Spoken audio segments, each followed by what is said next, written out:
दोस्तों, आज की इस वीडियो में बात करेंगे ज्वाइन इंडियन आर्मी के एक नया रिक्रूटमेंट की प्रोसेस के बारे में। बताऊंगा विस्तार से आपको, नोटिफिकेशन से लेकर फॉर्म फिलअप और पोस्ट करने तक। तो वीडियो को स्किप ना करके पूरे अंत तक देखिए। और अगर आप इस चैनल पे नए हैं तो चैनल को सब्सक्राइब करके बेल आइकन दबा के ऑल कर दीजिए, ऐसे ही हर तरह की जॉब की नोटिफिकेशन पाने के लिए। तो दोस्तों चलते हैं फॉर्म फिलअप की ओर। ये जो नोटिफिकेशन आप देख रहे हैं ये एम्प्लॉयमेंट एक्सचेंज में निकला है। एप्लीकेशन आपको civilian switch board operator grade 3 group C यानी CSBO के लिए निकला है, जिसके लिए आपको 2 ईयर परमानेंट एब्जॉर्प्शन किया जाएगा पहले, उसके बाद आपको परमानेंट दिया जाएगा। उसके बाद इसके लिए आपको सेल्फ अटेस्टेड डॉक्यूमेंट्स देना होगा और इस एड्रेस पे आपको भेजना होगा। डिटेल्स ऑफ वैकेंसी की बात करें 28 सीट देखने को मिल जाएगा, जिसमें SC में 6, ST में 1, OBC में 6, UR में 9, EWS के लिए 3, PHC 1 और ESM के लिए 2, यानी टोटल आपको 28 सीट। क्वालिफिकेशन की बात करें तो आपको मैट्रिकुलेशन सर्टिफिकेट होना चाहिए और आपको handwriting private board exchange PBX board में आपको एक्स्ट्रा क्वालिफिकेशन होना चाहिए। डिज़ायरेबल की बात करें तो आपको स्पोकन हिंदी और इंग्लिश आपको इन्फ्लुएंस होना चाहिए। टर्म एंड एंगेजमेंट की बात करें, अगर आपको जॉब मिल जाता है तो आपको 1 जनवरी 2004 के अंदर आपको नेशनल पेंशन स्कीम के तहत आपको सैलरी मिल जाएगा। उसके बाद 2 year followed by the permanent absorption, यानी आपको 2 ईयर का आपका पहले जॉब दिया जाएगा कॉन्ट्रैक्ट के तहत, उसके बाद आपको परमानेंट किया जाएगा। और उसके बाद आपको जॉब है आपको 60 ईयर तक आपको अटेंशन एज तक आपको मिल जाएगा। The candidate the disqualified government service in case he or she has more than 1 spouse living, यानी किसी महिला और पुरुष किसी को एक से ज़्यादा अगर पत्नी और हस्बैंड है तो इसको डिस्क्वालीफाई कर दिया जाएगा। एज लिमिट की बात करें तो 18 से 25 ईयर तक आपको एज मिल जाएगा। OBC के लिए आपको 3 ईयर तक आपको एज रिलैक्सेशन मिल जाएगा। SC ST 5 ईयर, PHC के लिए 10 ईयर्स, अगर आपका SC ST है तो आपको 15 ईयर्स, OBC के लिए आपको 13 ईयर्स आपको एज रिलैक्सेशन मिल जाएगा। एक सर्विसमैन की बात करें तो service return in army navy air force plus 3 year आपको एज रिलैक्सेशन मिल जाएगा। काट ऑफ की बात करें, last date of receipt of application के तहत आपको काट ऑफ मिल जाएगा। The age of relaxation will be applied only in case candidate produce valid caste certificate, यानी आपको अगर एज रिलैक्सेशन और चाहिए तो आपको इस कास्ट और आपका जो डॉक्यूमेंट्स है यहाँ पर आपको सबमिट करना पड़ेगा। फोटोग्राफ की बात करें तो 1 रिसेंट पासपोर्ट साइज फोटोग्राफ आपको देना होगा। उसके साथ आपको 2 और फोटोग्राफ देना पड़ेगा, जो एक फोटोग्राफ आपको फॉर्म के तहत आपको अटैच कर लेना होगा, उसमें आपको सेल्फ अटेस्टेड कर देना होगा। और इसका जो लास्ट डेट है 30 days from the date of publication of the advertisement, यानी आपको 30 दिन के हिसाब से आप लास्ट डेट है इस फॉर्म का। रिटन टेस्ट की बात करें तो इसमें आपको 4 पार्ट होगा। Paper 1 general intelligence and reasoning में, paper 2 general awareness, paper 3 general English, paper 4 numerical aptitude में आपको एग्ज़ाम होने वाला है। उसके बाद अगर क्वालिफाई करते हो आपको स्किल टेस्ट के लिए बुलाया जाएगा, लेकिन ये जो रिटन टेस्ट है ये आपको 2 लैंग्वेज में रहेगा, इंग्लिश और हिंदी। स्किल टेस्ट अगर आप क्वालिफाई करते हो उसके बाद आपका मेरिट लिस्ट निकलेगा। Important instruction for the application, कुछ इंपॉर्टेंट यहाँ पर सूचना दिया गया है।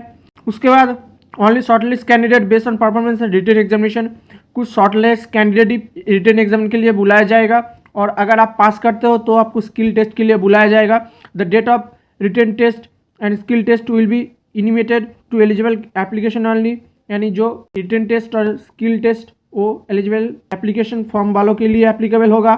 जो person working the central state you must through proper channel along with the certificate with their establishment and no disciplinary action is contemplated, यानी आपको NOC सर्टिफिकेट देना होगा जो स्टेट और सेंट्रल में जॉब करते हैं।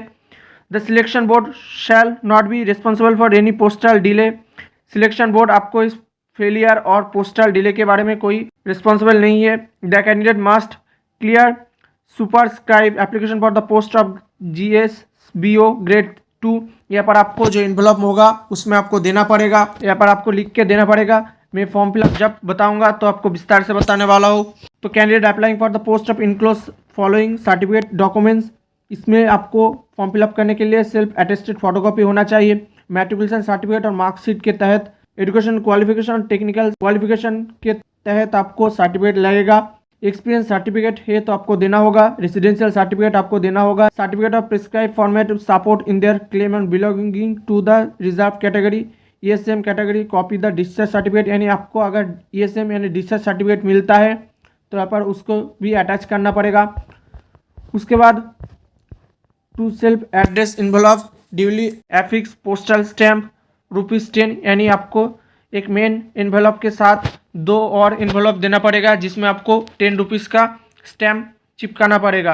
Application for the reject summary and no corresponding in the regard will be enter, यानी जो जो यहाँ पर बताया गया है इसको एक बार ध्यान से आपको पढ़ लेना होगा और क्या करने से आपका फॉर्म रिजेक्ट हो जाएगा यहाँ पर आपको विस्तार से बताया है। जैसे इनकम्प्लीट द अनसाइन एप्लीकेशन, अगर आप साइन के दौरान आपको फॉर्म अनकम्प्लीट रहेगा तो आपको फॉर्म फिलअप रिजेक्ट हो सकता है। लेफ्ट और right thumb impression on application form, यानी जहाँ पर आपका लेफ्ट और राइट थंब इम्प्रेशन बताया गया है वहाँ पर आपको चिपकाना होगा। Last receipt of application after closing date के बाद आपको फॉर्म रिसीव नहीं किया जाएगा। Submission of supporting documents without duly self attested, यानी जो जो डॉक्यूमेंट्स आपको देना होगा उस डॉक्यूमेंट्स में आपको सेल्फ अटेस्टेड अगर नहीं करोगे तो आपका फॉर्म रिजेक्ट हो जाएगा। Non submission to additional photograph duly self attested mismatch the submit photograph, यानी अगर जो 2 फोटो एक्स्ट्रा देना पड़ेगा उसमें भी आपको अगर सेल्फ अटेस्टेड नहीं रहेगा तो आपका फॉर्म रिजेक्ट हो जाएगा। No submission self address 20x24 centimetre envelope duly affix postal stamp ₹10 on each, यानी जो 2 एनवेलप आपको अंदर देना होगा उसका साइज यहाँ पर बताया गया है 12x24 सेंटीमीटर होना चाहिए और इसमें आपको ₹10 का पोस्टल स्टैम्प देना होगा क्योंकि ये इस पोस्टल स्टैम्प आपके पास आएगा। Mismatch the information fill in the application regard their supporting documents, यानी आपका जो डॉक्यूमेंट पोस्ट करोगे उसके साथ अगर आपका फॉर्म मिसमैच करता है तो आपको फॉर्म रिजेक्ट किया जाएगा। The application can fill by the application either English और हिंदी, यानी आप हिंदी और इंग्लिश किसी भी लैंग्वेज में आपका फॉर्म फिलअप कर सकते हो। किसी भी प्रॉब्लम है तो टेलीफोन नंबर यहाँ पर बताया गया है, यहाँ पर आप पूछ सकते हैं। No T and DA will be paid the appearing in the test, यानी कोई टी और DA पेड नहीं करना पड़ेगा टेस्ट के दौरान। Candidate should be prepare to come Lucknow for a stay of 4 और 5 डेज अंडर द अरेंजमेंट, यानी आपको लखनऊ में 4 और 5 डेज के प्रिपरेशन के तहत आपको जाना होगा जब आपका एग्ज़ाम होने वाला है। तो यहाँ पर नीचे बताया गया फॉर्मेट ऑफ एप्लीकेशन, इस फॉर्म को मैं अपने डिस्क्रिप्शन पे लिंक दे दूंगा, इसको आप प्रिंट कर लेना।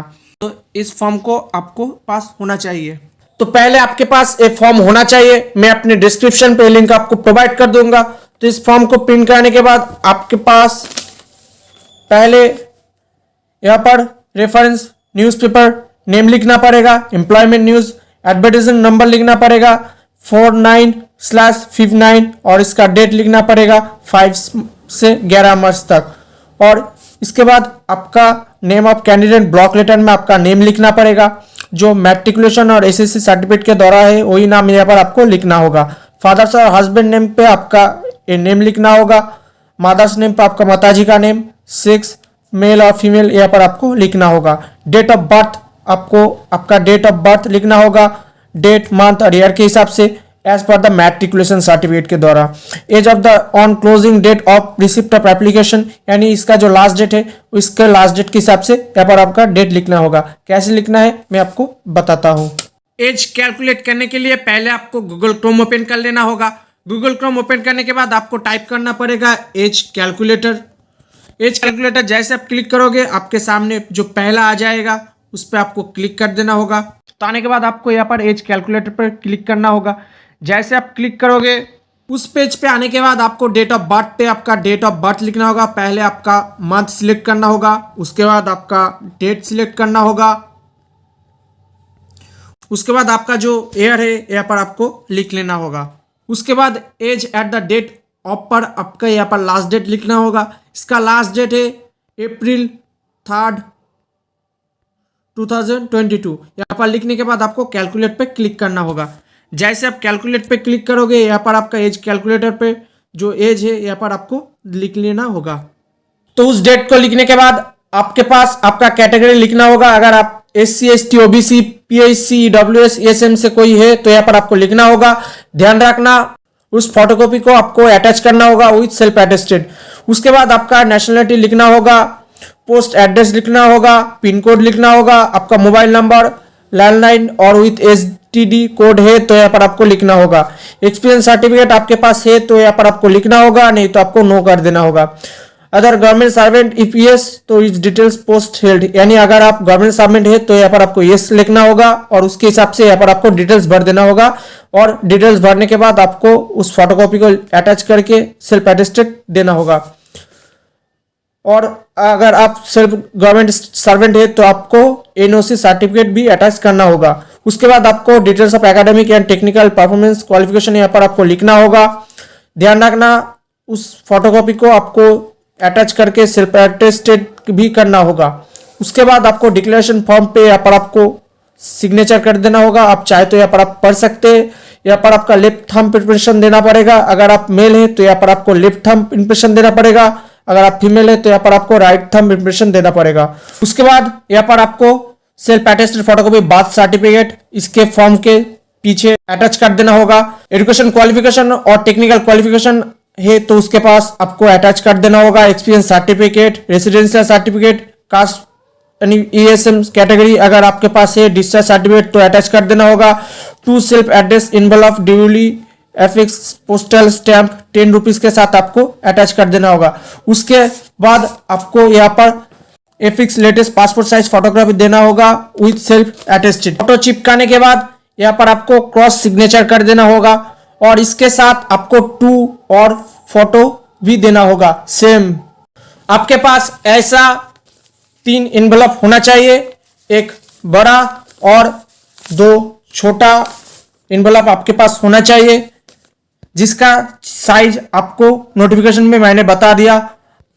छोटा इनवलप के अंदर आपको 2 देकर आपका नेम, आपका father's name, address, post office, police station, district, state, pin code जैसे मैंने ब्लॉक लेटर पे लिखा है यहाँ पर आपको लिखना होगा और यहाँ पर आपको 10 पोस्टल स्टैम्प अटैच करना होगा। उसके बाद ठीक ऐसे आपको फिर से एक इन्वलप लेना होगा जिसमें आपको 2 देकर नेम, आपका पिताजी का name, address, post office, police station, district, state, pin code देना होगा और इसमें भी आपको 10 रुपीज का स्टैम्प पेपर यहाँ पर आपको देना होगा। तो इस होने के बाद आपको एक बड़ा खाम लेना होगा जिसमें आपको application for the post of देकर CSBO और ग्रेड 2 देकर आपको लिखना होगा। उसके बाद फॉर्म देकर आपका जो एड्रेस है यहाँ पर आपको लेफ्ट साइड में लिखना होगा।